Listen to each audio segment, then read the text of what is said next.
हरे कृष्णा। मेरे परम प्रिय श्रद्धा भक्ति और प्रेम के अमृतमय निरंतर निमग्न रहने वाले श्री राधा पुरुषोत्तम भगवान के चरणों में अपने जीवन को समर्पित करने वाले हमारे परिवार के सभी भक्तों को प्रेम पूर्वक कोटि कोटि राधे राधे प्रणाम।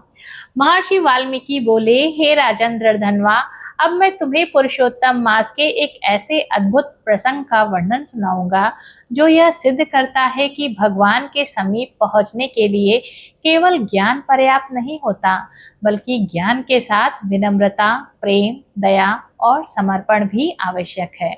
क्योंकि जिस ज्ञान से अहंकार बढ़े वह बंधन का कारण बन जाता है, और जिस प्रेम से विनम्रता बढ़े वह मुक्ति का द्वार खोल देता है। प्राचीन काल में काशी नगरी में शारदाचरण नाम का एक अत्यंत प्रसिद्ध विद्वान रहता था। उसकी विद्वता की चर्चा दूर दूर तक फैली हुई थी।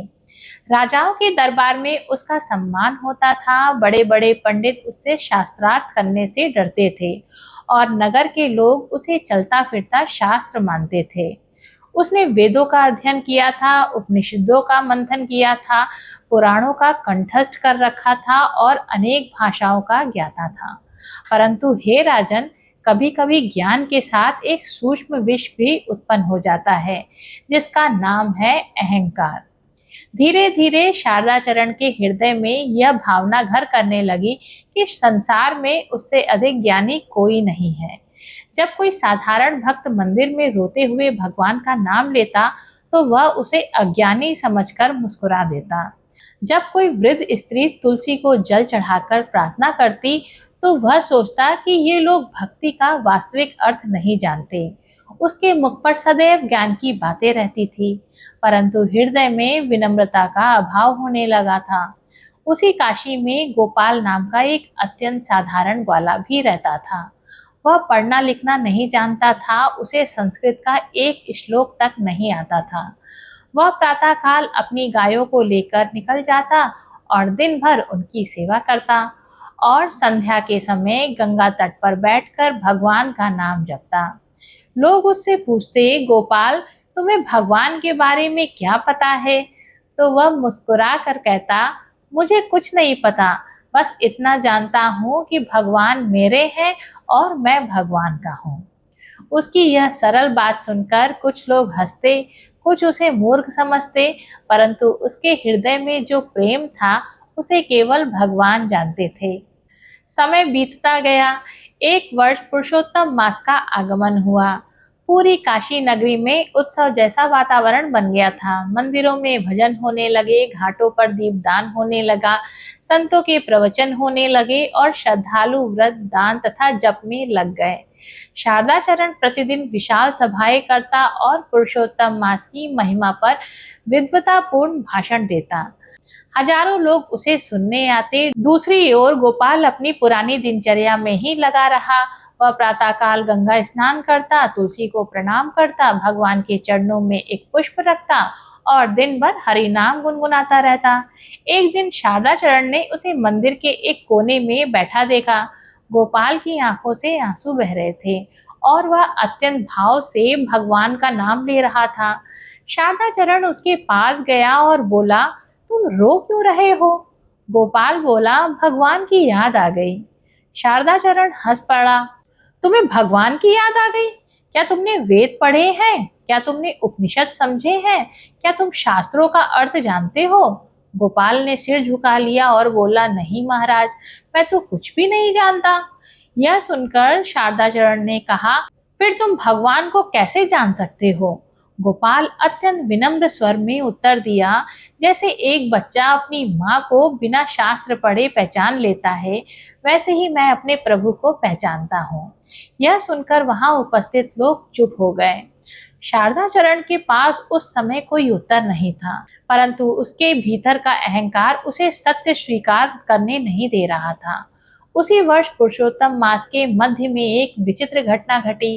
कई महीनों तक वर्षा नहीं हुई थी, खेत सूखने लगे थे, कुओं का जल कम होने लगा था, किसान चिंतित हो उठे थे। पूरे राज्य में भय का वातावरण फैल गया। राजा ने विद्वानों को बुलाया, शारदाचरण भी वहां उपस्थित थे। राजा ने कहा, हे विद्वानों, राज्य में संकट है, कोई उपाय बतलाइए। अनेक अनुष्ठान किए गए, यज्ञ हुए, मंत्रोच्चार हुए, परंतु वर्षा नहीं हुई। तब राज्य के एक वृद्ध संत ने कहा, जब ज्ञान से कार्य ना बने तब प्रेम की ओर लौटना चाहिए। चलिए हम सब मिलकर भगवान से प्रार्थना करें। कि अगले दिन समस्त नगर गंगा तट पर एकत्र हुआ और शारदाचरण लंबा स्रोत पढ़ा। उसका उच्चारण अद्भुत था, लोग मंत्रमुग्ध हो गए। फिर गोपाल को आगे बुलाया गया। वह कांपता हुआ आगे आया। उसने आकाश की ओर देखा, दोनों हाथ जोड़े और कहा, हे प्रभु, मैं कुछ नहीं जानता। यदि मैंने कभी सच्चे मन से आपका नाम लिया हो, यदि मेरी गायों की सेवा आपको प्रिय लगी हो, यदि मेरी तुलसी की एक पत्ती भी आपने स्वीकार की हो, तो इस नगर पर कृपा कीजिए। इतना कहकर वह रोने लगा। उसके आंसू भूमि पर गिरने लगे। उसी समय दूर आकाश में बादलों की एक रेखा दिखाई दी। धीरे धीरे बादल गिरने लगे, तेज हवाएं चलने लगी। कुछ ही क्षणों में वर्षा आरंभ हो गई। लोग आनंद से झूम उठे, खेतों ने जैसे नई सांस ली। पशु पक्षी प्रसन्न हो गए, नगर में उत्सव का वातावरण बन गया। परंतु सबसे अधिक आश्चर्य शारदाचरण को हुआ। उसके मन में पहली बार एक प्रश्न उठा, क्या वास्तव में भगवान भाव को ज्ञान से अधिक महत्व देते हैं? उस रात उसे नींद नहीं आई, वह देर तक यही सोचता रहा। उसके जीवन की सारी उपलब्धियां उसके सामने थी, परंतु गोपाल की एक सरल प्रार्थना ने जो कर दिखाया था, वह उसके विशाल ज्ञान से नहीं हो पाया था। आधी रात को जब वह सोया, तब उसे एक अद्भुत स्वप्न दिखाई दिया। उसने देखा कि एक विशाल मंदिर है जो दिव्य प्रकाश से आलोकित है। मंदिर के मध्य में स्वयं पुरुषोत्तम भगवान विराजमान है। उनके चारों ओर असंख्य संत भक्त खड़े हैं। शारदाचरण भी वहां पहुंचता है और गर्व से अपने शास्त्र ज्ञान का परिचय देने लगता है। तभी भगवान मुस्कुरा कर कहते हैं, शारदाचरण, तुमने मुझे शब्दों में खोजा, परंतु गोपाल ने मुझे हृदय में खोज लिया। यह सुनकर वह स्तब्ध रह जाता है। भगवान आगे कहते हैं, ज्ञान मेरा मार्ग दिखाता है, पर प्रेम मुझे प्राप्त कराता है।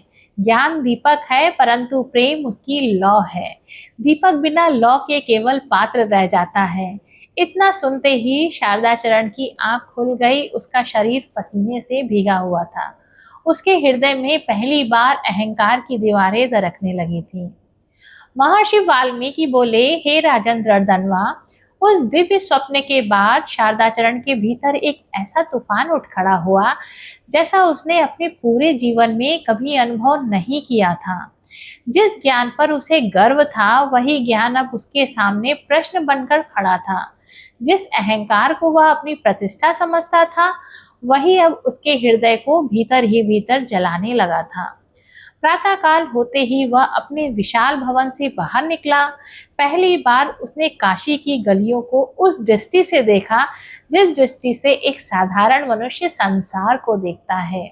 उसे वे वृद्ध महिलाएं दिखाई दी जो हाथ में जल का लोटा लेकर तुलसी के सामने प्रार्थना कर रही थी।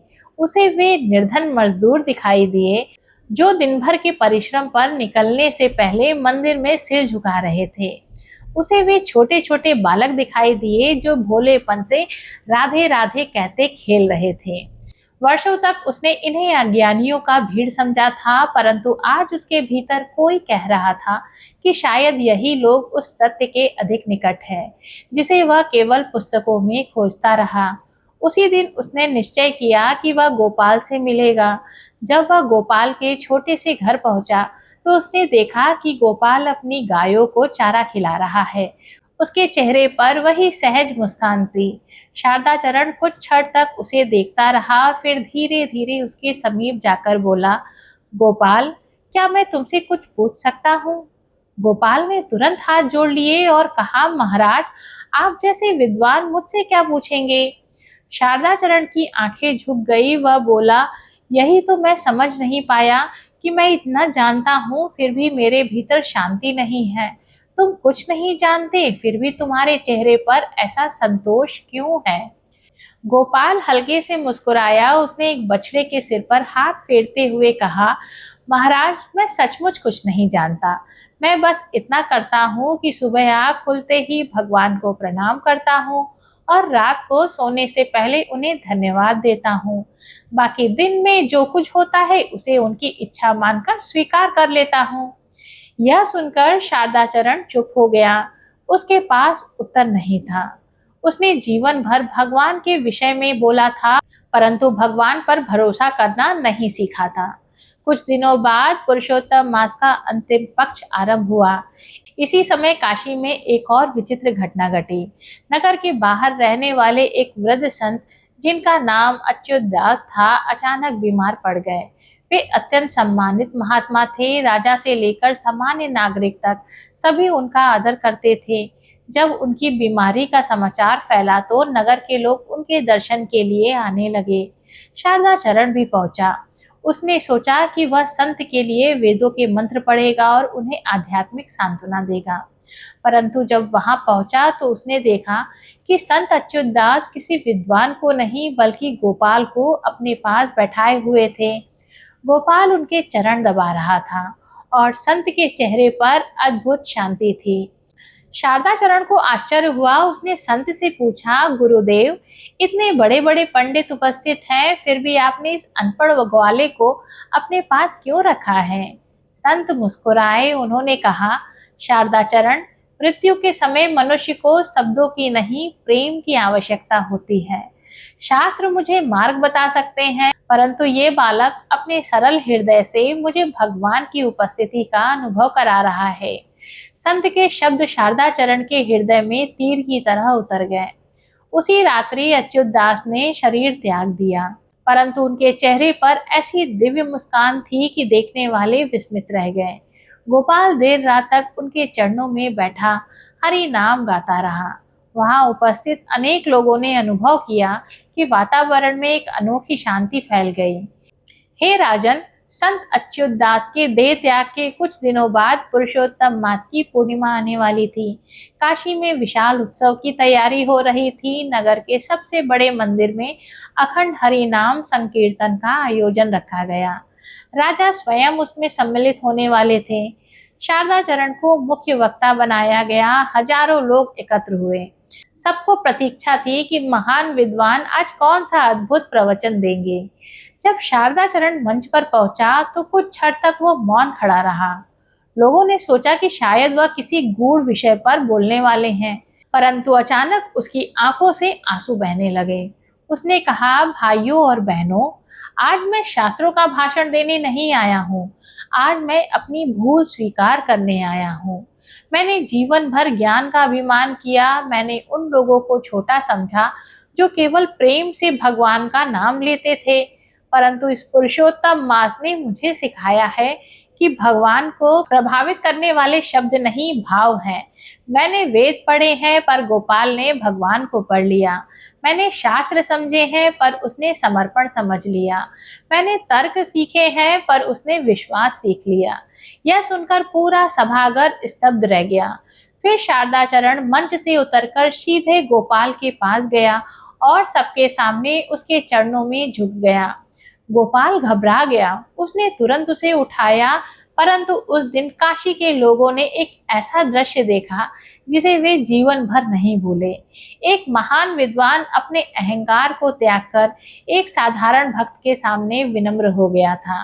उसी क्षण मंदिर में उपस्थित सभी लोग हरि नाम गाने लगे। हरे कृष्णा कृष्णा कृष्णा हरे हरे, हरे रामा रामा रामा हरे हरे। और ऐसा प्रतीत हुआ मानो स्वयं पुरुषोत्तम भगवान उस संकीर्तन को सुनकर प्रसन्न हो रहे हों। उस रात काशी के आकाश में हजारों दीप जल रहे थे, परंतु सबसे अधिक प्रकाश उन दीपों से नहीं बल्कि उन हृदयों से निकल रहा था जिनमें अहंकार के स्थान पर विनम्रता और प्रेम का उदय हो चुका था। और हे राजन, यही पुरुषोत्तम मास का वास्तविक चमत्कार है। यह केवल भाग्य नहीं बदलता, यह हृदय बदल देता है। महर्षि वाल्मीकि आगे बोले, हे राजन दर्दनवा, मनुष्य का सबसे बड़ा शत्रु बाहर नहीं, उसके अपने भीतर छिपा हुआ अहंकार है। जब जब तक वह जीवित रहता है तब तक जीव स्वयं को भगवान से भी बड़ा समझने लगता है, परंतु जिस दिन वह टूटता है उस दिन भक्ति का वास्तविक जन्म होता है। शारदाचरण के जीवन में भी अब यही परिवर्तन प्रारंभ हो चुका था। जिस व्यक्ति के द्वार पर कभी राजा और धनवान लोग सम्मान पाने के लिए खड़े रहते थे, वही शारदाचरण अब प्रातःकाल गंगा तट पर जाकर साधारण भक्तों के बीच बैठने लगा। वह घंटों तक लोगों की बातें सुनता, उनके जीवन के संघर्षों को समझता और अनुभव करता कि जिन लोगों को वह अज्ञानी समझता था उनमें कितनी गहरी श्रद्धा और विश्वास है। एक दिन वह प्रातःकाल 80 घाट की सीढ़ियों पर बैठा सूर्य उदय देख रहा था। तभी उसकी दृष्टि एक वृद्धा पर पड़ी। वह अत्यंत निर्धन थी। उसके वस्त्र पुराने थे, हाथ कांप रहे थे और शरीर दुर्बल था, परंतु वह श्रद्धा से गंगा जल भरकर सूर्य को अर्घ्य दे रही थी। अर्घ्य देने के बाद उसने दोनों हाथ जोड़कर कहा, हे प्रभु, मेरे पास आपको देने के लिए कुछ नहीं है, पर मेरे बच्चों को सुखी रखना। यह सुनते ही शारदाचरण की आंखें भर आई। वह सोचने लगा कि यह स्त्री अपने लिए कुछ नहीं मांग रही, केवल दूसरों के लिए प्रार्थना कर रही है। उसे पहली बार अनुभव हुआ कि भक्ति केवल पूजा नहीं, बल्कि त्याग और प्रेम का दूसरा नाम है। उसी दिन संध्या को वह गोपाल के पास गया और बोला, मित्र, मुझे बताओ, भगवान तक पहुंचने का सबसे सरल मार्ग क्या है?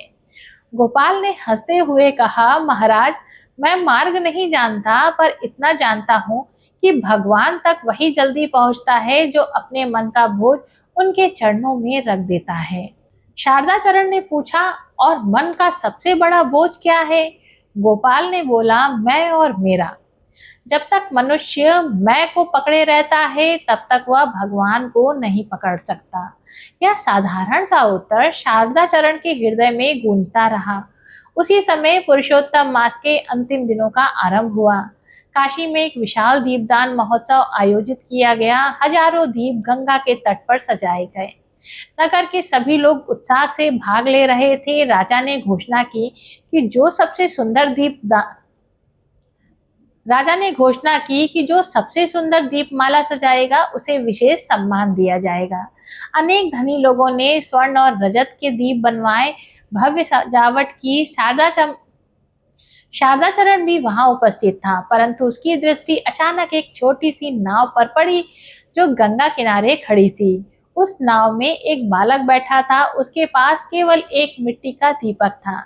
उसने उसे जलाया और दोनों हाथ जोड़कर नदी में प्रवाहित कर दिया।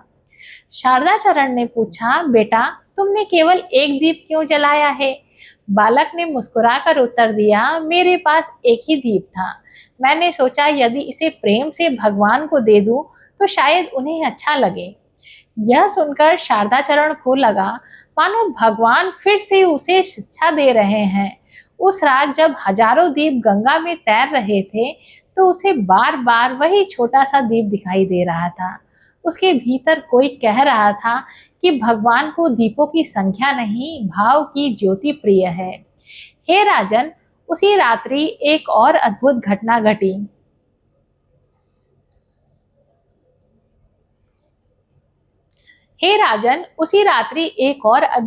घटी। शारदाचरण के स्वप्न में पुनः पुरुषोत्तम भगवान के दर्शन हुए। इस बार भगवान के हाथ में एक दर्पण था। उन्होंने वह दर्पण शारदाचरण को देते हुए कहा, इसमें देखो। शारदाचरण ने देखा कि उसमें उसका चेहरा नहीं बल्कि उसका मन दिखाई दे रहा है। उसने देखा कि वर्षों का अहंकार, प्रतिष्ठा की इच्छा, दूसरों को छोटा समझने की प्रवृत्ति और सम्मान पाने की लालसा उसके भीतर जाल की तरह फैली हुई है। वह भयभीत हो गया। फिर उसने देखा कि उसी दर्पण में गोपाल का हृदय दिखाई दिया। वहां कोई जटिल विचार नहीं थे, कोई अभिमान नहीं था, केवल प्रेम और विश्वास का प्रकाश था। भगवान बोले, शारदाचरण, मनुष्य संसार को धोखा दे सकता है पर अपने हृदय को नहीं। मैं शब्दों से नहीं, हृदय से देखता हूँ। यह सुनते ही शारदाचरण भगवान के चरणों में गिर पड़ा। उसकी आंखों से आंसुओं की धारा बहने लगी। वह बोला, प्रभु, मुझे क्षमा कीजिए, मैंने ज्ञान को ही सब कुछ समझ लिया था। भगवान मुस्कुराए और बोले, ज्ञान बुरा नहीं, अहंकार बुरा है। ज्ञान की विनम्रता का आभूषण मिल जाए तो वही भक्ति बन जाता है। इतना कहकर भगवान अंतर ध्यान हो गए। जब शारदाचरण की आंख खुली तो वह भोर हो चुकी थी। पूर्व दिशा में सूर्य उदित हो रहे थे, पक्षियों के मधुर कलरव सुनाई दे रहे थे। उसके हृदय में एक नई शांति थी। उसे ऐसा लग रहा था मानो वर्षों बाद वह वास्तव में जीना सीख रहा हो। उस दिन उसने अपने घर के विशाल पुस्तकालय के द्वार खोल दिए और घोषणा की कि जो भी विद्यार्थी अध्ययन करना चाहे वह निःशुल्क आ सकता है। उसने निर्धन विद्यार्थियों के लिए भोजन और रहने की व्यवस्था भी कर दी। लोग आश्चर्यचकित थे। वही शारदाचरण जो कभी अपनी विद्वता पर गर्व करता था, अब सेवा को अपना सौभाग्य मान रहा था। धीरे धीरे उसका नाम केवल विद्वान के रूप में नहीं बल्कि विनम्र संत के रूप में भी प्रसिद्ध होने लगा।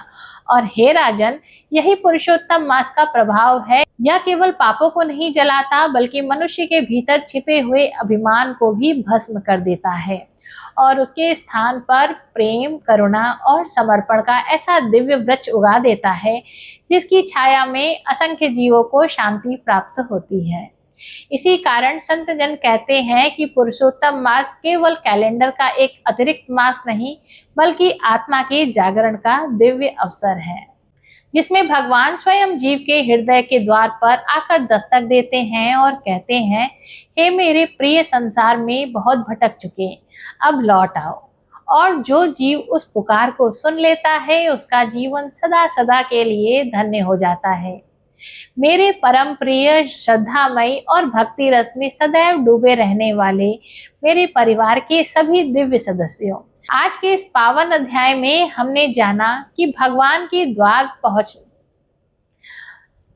आज के इस पावन अध्याय से हमने जाना कि भगवान के द्वार तक पहुंचने का मार्ग केवल ज्ञान, तर्क और शास्त्रों की विद्वत्ता नहीं बल्कि विनम्रता, निष्कपट प्रेम है और पूर्ण समर्पण से प्रशस्त होता है। काशी के महान विद्वान शारदाचरण की कथा हमें यह सिखाती है कि यदि ज्ञान के साथ अहंकार जुड़ जाए तो वह आत्मा को भगवान से दूर ले जाता है, परंतु वही ज्ञान जब विनम्रता और भक्ति के साथ जुड़ता है तो जीव को परमात्मा के तक पहुंचा देता है।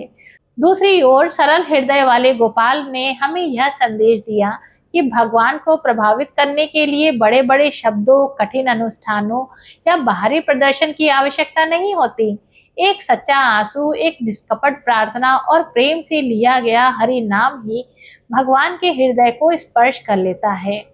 पुरुषोत्तम मास का वास्तविक रहस्य भी यही है। यह हमारे भीतर छिपे अभिमान, क्रोध, ईर्ष्या और मोह के अहंकार को दूर करके भक्ति का दीप प्रज्वलित कर देता है। आइए आज हम सब मिलकर पुरुषोत्तम भगवान से प्रार्थना करें, हे प्रभु, हमारे भीतर यदि कहीं अहंकार छिपा हो तो उसे नष्ट कर दीजिए। हमारी वाणी में मधुरता, हृदय में करुणा और जीवन में भक्ति का प्रकाश भर दीजिए। हमें ऐसा बना दीजिए कि हम हर परिस्थिति में आपके नाम का स्मरण करते रहें और आपके चरणों से कभी दूर ना हो। अब अगले अध्याय 23 में एक अत्यंत रहस्यमयी और हृदय को स्पर्श करने वाली कथा आपका इंतजार कर रही है। आप सुने राजकुमारी की एक अद्भुत कथा। इस अध्याय में आपको एक रहस्यमयी स्वप्न, भगवान की अद्भुत परीक्षा, एक छिपा हुआ मंदिर और पुरुषोत्तम मास की ऐसी महिमा सुनने को मिलेगी जो आपके हृदय को भक्ति और आश्चर्य से भर देगी। यदि आज की कथा ने आपके हृदय को स्पर्श किया हो तो कमेंट में अवश्य लिखिएगा, हरे कृष्णा, राधे राधे। कथा को अपने परिवार, मित्रों और सभी भक्तजनों के साथ साझा करें ताकि अधिक से अधिक लोगों तक पुरुषोत्तम भगवान की दिव्य महिमा पहुंच सके। पूरे प्रेम और भाव से एक बार सभी मिलकर गाइए, हरे कृष्णा